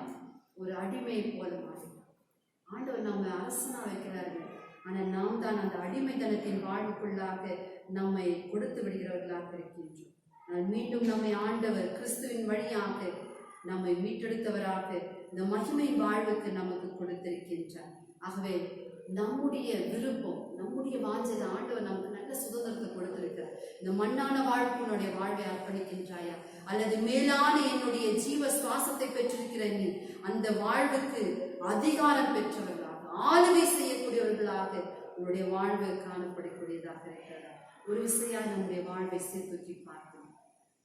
நம்முடைய வாழ்வு எந்த நிலைக்கு நாம் அர்ப்பணித்திருக்கின்றோம்? நம்மை ஆண்டவர் இந்த உலகத்திலே அவரை வெளிப்படுத்தும்படியாக தன்னுடைய மகன் தன்னை வெளிப்படுத்தி தனக்கு மகிமை சேர்த்தது வண்ணமாக மகன் வழியாக பெற்றுக்கொண்ட இந்த ஆவிக்குரிய வாழ்வை, இந்த மீட்டெடுக்கப்பட்ட வாழ்வை நாமும் மகனை போல, கிறிஸ்துவை போல ஆண்டவருக்கு மகிமை சேர்க்கக்கூடியவர்களாக நம்முடைய வாழ்வை வெளிப்படுத்தி கொண்டிருக்கின்றோம். ஒரு விசையாய் நம்முடைய வாழ்வை சீர்தூக்கி பார்ப்போம். நம்மை ஆண்டவர் எந்த நோக்கத்திற்காக இந்த உலகத்திலே கொண்டு வந்திருக்கின்றார், எந்த நோக்கத்தை வெளிப்படுத்தும்படியாக அவர் வைத்திருக்கிறார். 2 கொரிந்தியர் 5ஆம் அதிகாரம் 20வது வசனத்திலே வாசிக்கிறோம், ஆனபடியினாலே தேவனானவர் எங்களை கொண்டு புத்தி சொல்லுகிறது போல நாங்கள் கிறிஸ்துவுக்காக ஸ்தானாதிபதிகளாய் இருந்து தேவனுடனே ஒப்புரவாக்குங்கள் என்று கிறிஸ்துவ நிமித்தம் உங்களை வேண்டிக் கொள்கிறோம் என்பதாக பவுல் சொல்லுகிறார். பவுல் இந்த உலகத்திற்கு வந்து ஆண்டுடைய சத்தியத்தை, ஆண்டவரை அறிந்த பிறகு கிறிஸ்து எப்படி ஆண்டவருக்கு மகிமை செலுத்தினாரோ நானும் என்னுடைய வாழ்வின் வழியாக மகிமை செலுத்துகிறேன். ஆகவே உங்களையும் அப்படியாக அழைக்கின்றேன். நீங்களும் கிறிஸ்துவுக்கு ஸ்தானாதிபதிகளாக உங்களுடைய வாழ்வை நீங்கள் அர்ப்பணியுங்கள் என்பதாக நான் சொல்கிறேன். எத்தனை ஒரு சிறப்பான ஒரு வாழ்வு பாருங்க. அவருடைய மகிமை வெளிப்படுத்தக்கூடியவராய் இந்த மனுஷனை அவர் உண்டாக்கி உருவாக்கி அனைத்து ஆளுகைக்குரியவனாய் அவனை வைத்திருக்கிறார். பரலோகத்தில் இருக்கின்ற அந்த தேவ தூதர்களும் அப்படிப்பட்ட ஒரு சாக்கியத்தை பெற்றுக் கொள்ளவில்லை. பரலோகத்தில் இருக்க தேவ தூதர்கள் ஆண்டுடைய சாயலும் பெற்றுக் கொள்ளவில்லை, ஆண்டவருடைய ஸ்தானாதிபதிகள் என்கின்ற ஒரு வாழ்வையும் பெற்றுக் கொள்ளவில்லை. ஆனால் மானிடர்களாக நாம் ஆண்டுடைய சாயலும் நாம் பெற்றுக் கொண்டிருக்கின்றோம். ஆண்டவருடைய சிறப்பான ஸ்தானாதிபதிகளாகவும் நாம் நம்முடைய வாழ்வை இந்த உலகத்திலே வெளிப்படுத்தும்படியாக ஆண்டவர் நம்மை வைத்திருக்கின்றார். ஆண்டவரோடு நாம் இணைந்து வெறுமையாய் அல்ல, இந்த மனிதன் மிருகத்தை போல ஆவி இல்லாதபடிக்கு வாழ்ந்துவிட்டு சென்று விடக்கூடாது. ஆண்டுடைய ஆவினால நிரப்பப்பட்டவனாக ஆண்டவருடைய நோக்கத்தை, சித்தத்தை உணர்ந்து ஆண்டவரை பிரதிபலிக்கக்கூடியவராக நம்முடைய வாழ்வு காணப்படும். அப்படிப்பட்ட ஒரு வாழ்வை வாழும்படியாக இந்த நாளிலே படைப்பா இருக்கின்ற, அவருடைய படைப்பா இருக்கின்ற நாம், creation proclaims glory of God. அனைத்து படைப்புகளும் அவருடைய மகிமை வெளிப்படுத்துகிறது. இந்த நாளில் அனைத்து படைப்புகளும் அவருடைய கனத்திற்குரிய ஒரு வாழ்வை வெளிப்படுத்தி கொண்டிருக்கிறது. ஆனால் மானுடராகிய நாம் தான் அவருடைய படைப்புகளையும் அழித்துக் கொண்டு, படைப்புகளையும் பாதுகாக்காத படிக்கு, படைப்புகளுக்கு செலுத்த வேண்டிய காரியங்களையும் நாம் செலுத்தாத படிக்கு, அவைகளையும் அழைத்து நம்மையும் அழைத்து அழித்து கொண்டு இந்த மிருகத்தை போல மண்ணுக்குரியவர்களாக நாம் வாழ்ந்து கொண்டிருக்கிறோம். ஒரு விசையாய் நம்மை சீர்தூக்கி பார்ப்போம். ஆண்டவர் கொடுத்திருக்கிற இந்த வாய்ப்பை நாம் நழுவ விடாத படிக்கு ஒரு அழகான ஒரு பாத்திரம், ஒரு கோவையை எடுத்துக்கொண்டு ஆண்டவர் அதை சுத்திகரித்து வைக்கிறார் என்று சொன்னா, நம்ம ஒரு கப்பை வந்து அதை எடுத்து கழுவி வைக்கிறோம் சொன்னா எதுக்கு வைக்கிறோம்? ஷோ கேஸ் வைக்கவா? இல்லைங்க, அதை பயன்படுத்தும்படியாக அதிலே நமக்கு தேவையானதை நிரப்பி அதன் வழியாக நாம் பெற்றுக்கொள்ளும்படியாக, பருகும்படியாக. அப்படிதாங்க நம்ம ஆண்டவர் இந்த நாளிலே மீண்டும் குலைந்து போன, உருக்குலைந்து போன பாத்திரங்களாக, அழகான படைப்பு உருக்குலைந்து போனது, ஆனால் மீண்டும் குயவன் கையில கொடுக்கிற பொழுது மகிமையுள்ள பாத்திரமாய் நம்மை ஆண்டவர் வளைந்திருக்கிறார். ஆகவே அவருடைய பரிசுத்த ஆவினால நிரப்பப்பட்டவர்களாக அவரை வெளிப்படுத்தக்கூடியவர்களாக நம்முடைய வாழ்வு காணப்பட இந்த நாளில் ஆண்டவர் நமக்கு ஒரு அழகான ஒரு வாய்ப்பை கொடுத்திருக்கின்றார். அவருக்குரிய மகிமையின் பாத்திரங்களாக நம்முடைய வாழ்வு அவருடைய பரிசுத்தாவினுடைய துணையோடு, பரிசுத்தாவினுடைய நிரப்புதலோடு அவருக்கேற்ற மகிமையை வெளிப்படுத்தி ஆண்டுடைய கனப்படுத்தும்படியாக, ஆண்டுடைய நோக்கத்திற்கு சித்தத்திற்கு நம்முடைய வாழ்வை அர்ப்பணிக்கிற கூடியவர்களாக இந்த நாளில் அப்படிப்பட்ட ஒரு வாய்ப்பை, ஒரு அறைகூவலை நம்மை கொடுத்திருக்கிறார். ஒரு விசையாய் நம்மை தாழ்த்தி அர்ப்பணிப்போமா? நிச்சயமாகவே ஆண்டவரே, இந்த படைப்புகள் எல்லாம் உங்களுக்கு மகிமை செலுத்துகிறோம். ஆனால் நாங்கள் அதற்கு மகிமையும் செலுத்தாதபடிக்கு அவைகளை அழித்துக் கொண்டிருக்கிறோம், அவைகளை பாதுகாக்காதபடிக்கு அவைகளை அழித்துக் கொண்டிருக்கிறோம். இதனாலே அவைகளை நாம் பார்க்கிற பொழுது ஒரு விசையாய் எங்களுடைய வாழ்வில் சேர்த்து பார்க்கிறோம். உங்களுடைய சத்திய வார்த்தைகளை நாங்கள் தியானிக்கிற பொழுது ஒரு விசையாய் உங்களுடைய வாழ்வை சேர்த்து பார்க்கிறோம். கிறிஸ்துவானவர் எப்படியாக வந்து இந்த உலகத்திலே வந்து ஆண்டவருக்கு மகிமை செலுத்துவது என்ன என்பதை எங்களுக்கு பாடமாய் வைத்துக் கொண்டு சென்றாரோ, அவருடைய வாழ்வை வார்த்தைகளை நாங்கள் வாசித்து தியானித்து அறிகிற பொழுது நாங்களும் அதே வண்ணமாக வாழ்வில் உமக்கு கனத்தை மகிமை செலுத்தக்கூடியதாகும். இந்த நாளை நாங்களும் வாஞ்சிக்கிறோம், இதை தாழ்த்தி அர்ப்பணிக்கிறோம் என்று சொல்லி இந்த வார்த்தையின் வழியாக உணர்வு பெற்றவர்களாக ஆண்டுடைய அழைப்பை அறைகோலாய் பெற்றிருக்கிற நாம் அனைவரும் நிச்சயமாகவே அர்ப்பணிப்புள்ள ஒரு வாழ்வை அவருக்கு முன்பதாக தாழ்த்தி கொடுக்கிற பொழுது நம்முடைய வாழ்வை ஏற்றுக்கொண்டு மீண்டும் மகிமையின் பாத்திரங்களாக, அவருக்கு மகிமை செலுத்தக்கூடிய பாத்திரங்களாக நம்மை ஆண்டவர் ஆசீர்வதித்து வழிநடத்தி ஆவியானவர் துணையோடு இப்படிப்பட்ட மகிமையின் வாழ ஆண்டவர் நம்ம கிருபை பாராட்டுகிறார்.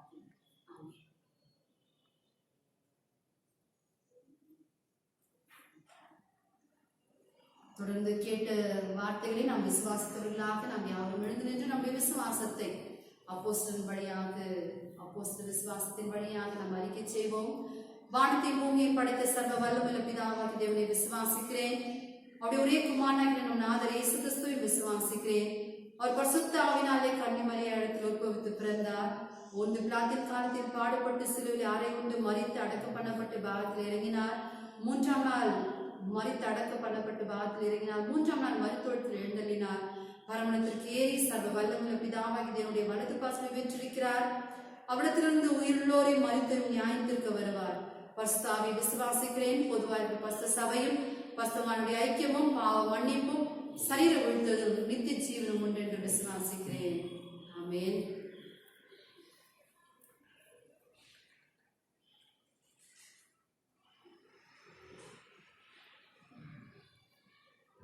தொடர்ந்து நாளிலே ஒரு சில அறிவிப்புகளை அறிவிக்கின்றேன்.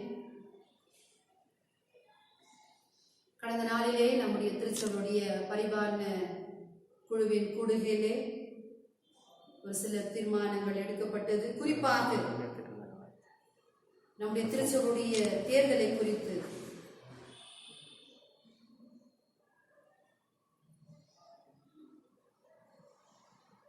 திருச்சபையுடைய பரிபாலன குழுவினுடைய தேர்தல்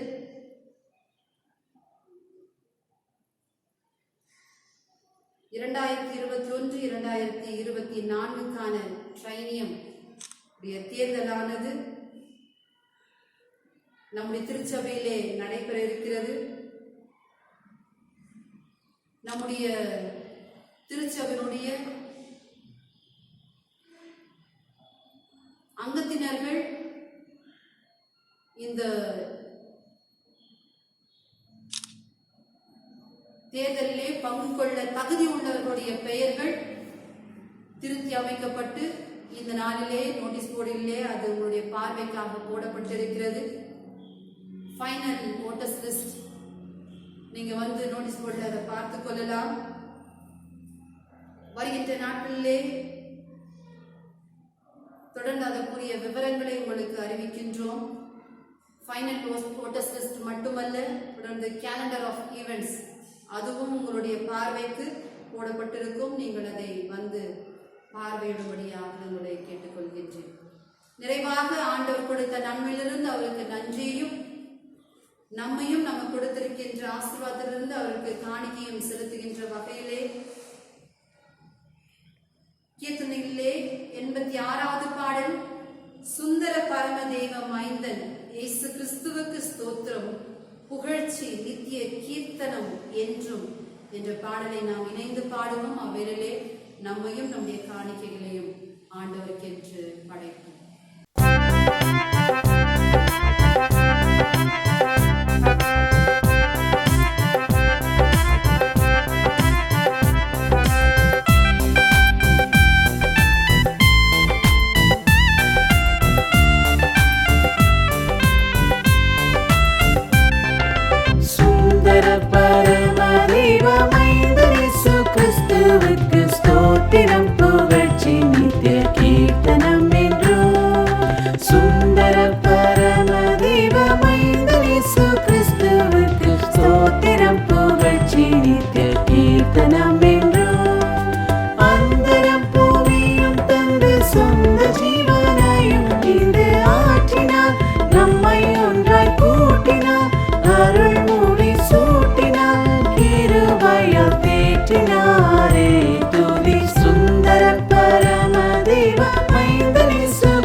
பிதாவுக்கு வந்த ஜாதியாக கூட வந்த மேசியாவை பற்றும் விசுவாசமிட்டாரே.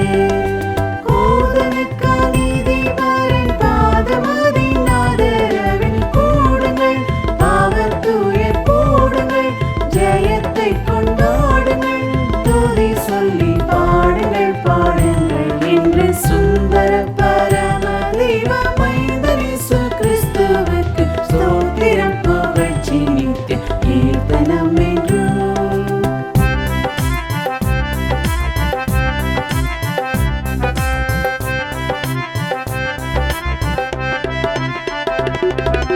விண்ணிலுள்ள ஜோதிகளும் எண்ணடங்கா சேனைகளும் விந்தையாய் கிறிஸ்துவை பணிந்து போற்றவே, மண்ணிலுள்ள ஜாதிகளும் நன்னும் பல பொருள்களும் வல்ல பரனின துதி சொல்லித்தவே.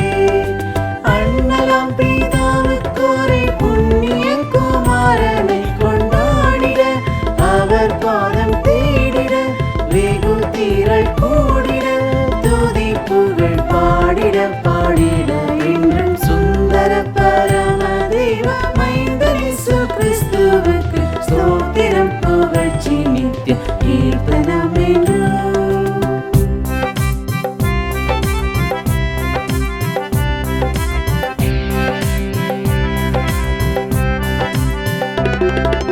சத்திய தலைவர்களும் வித்தக பெரியார்களும் சங்கத்தோர்களும் கிருபை தங்கி வாழவே, எத்திசை மனிதர்களும் பக்த விசுவாசிகளும் ஏகமிகும் சமாதானமாக வாழவே, உத்தம போதகர்களும் சத்திய திரு சபைகளும் உயர்ந்து வாழத்தியன் பயந்து தாழமிக நயந்து கிறிஸ்துவுக்கு ஜெயந்தான் நயந்தான் என்று சுந்தர பரம தெய்வ மைந்தன் இயேசு கிறிஸ்துவுக்கு ஸ்தோத்திரம், புகழ்ச்சி, நித்திய கீர்த்தனம் என்று.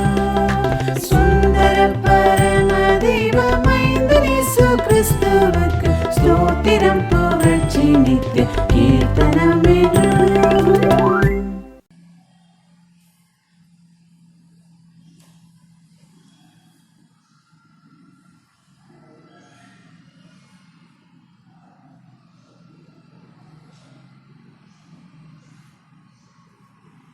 ஜெபம் செய்வோம். கிருபையுள்ள நல்ல ஆண்டவரே, நிற்கிருபியாய் கொடுக்கப்பட்ட இந்த நாளுக்காக நன்றி படைக்கிற சுவாமி. இந்த ஞாயிறு ஒரு விசேஷமான ஒரு ஞாயிறாக, சுற்றுச்சூழலினுடைய ஞாயிறாக, படைப்பாளர் ஆண்டவர் படைப்பனைத்தையும் படைத்தவராக இந்த படைப்புகளின் மகுடமாக மானுடத்தை படைத்து படைப்புகளை பாதுகாத்து பராமரித்து ஆளுகை செய்யும்படியாக நமக்கு ஆசீர்வாதமாய் கொடுக்கப்பட்ட இந்த படைப்புகளையும் தொடர்ந்து படைப்பின் மகுடமாக இருக்கிற மானுடம் தன்னோடு இணைந்து வாழும்படியாக தன்னுடைய ஐக்கியத்திற்குள்ளாக அவருடைய வாழ்வு காணப்பட வேண்டும், தன்னை பிரதிபலிக்க வேண்டும், தன்னுடைய சாயலை வெளிப்படுத்த வேண்டும் என்கின்ற நோக்கத்தோடு ஆண்டவர் நம்மை படைத்திருக்கின்றார். எல்லாவற்றுக்கும் மேலாக படைப்பனைத்தும் ஆண்டவருக்கு மகிமை மாட்சிமை செலுத்தக்கூடியதாக அதற்கென்றே அவர் படைப்புகளை படைத்திருக்கின்றார். படைப்புகள் ஆண்டவருக்கு மகிமை செலுத்திக் கொண்டிருக்கிறது.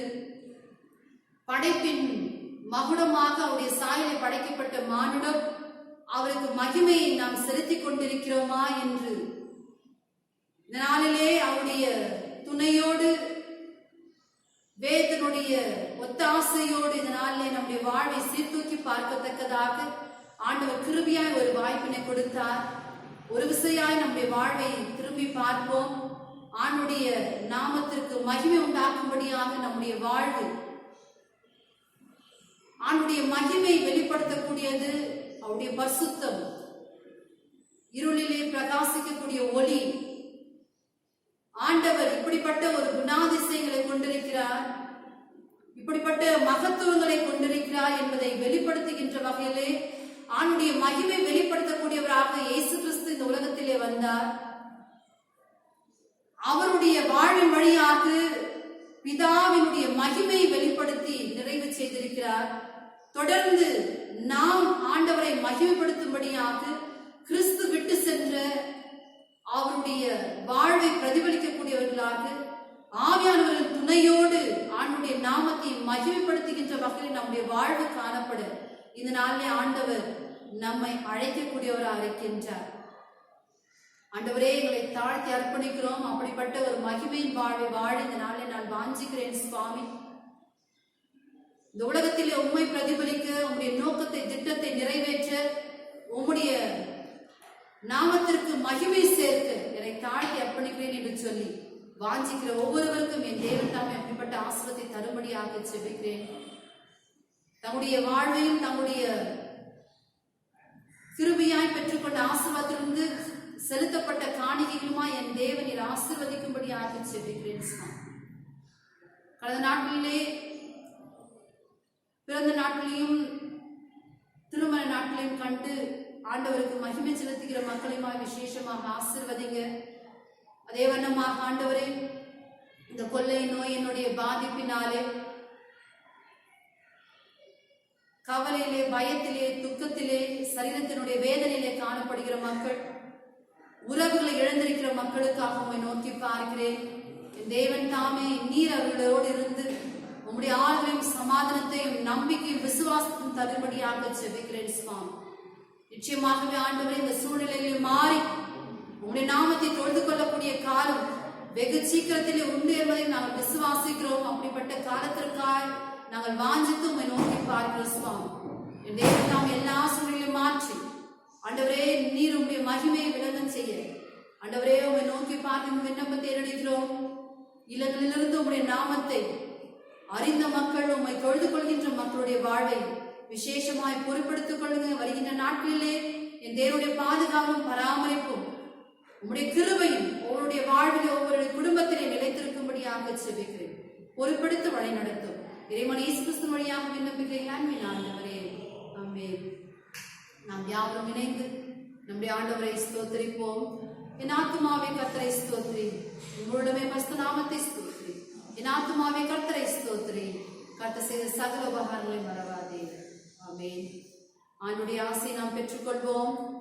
நம்முடைய ஆண்டவராகிய இயேசு கிறிஸ்துவின் கிருபையும் படைப்பாளரான கடவுளுடைய அன்பும் நம்மை ஒவ்வொரு நாளும் அவருடைய மாட்சிமை வெளிப்படுத்தக்கூடிய வழிநடத்துதலையும் முந்துதலையும் நிறைவையும் கொடுத்து நடத்தி வருகின்ற தூய ஆவியருடைய நல் வாழ்வும் வழி நடத்துதலும் நம் அனைவரோடும் இன்றும் எப்போதும் நிலைத்து நிற்பதாக.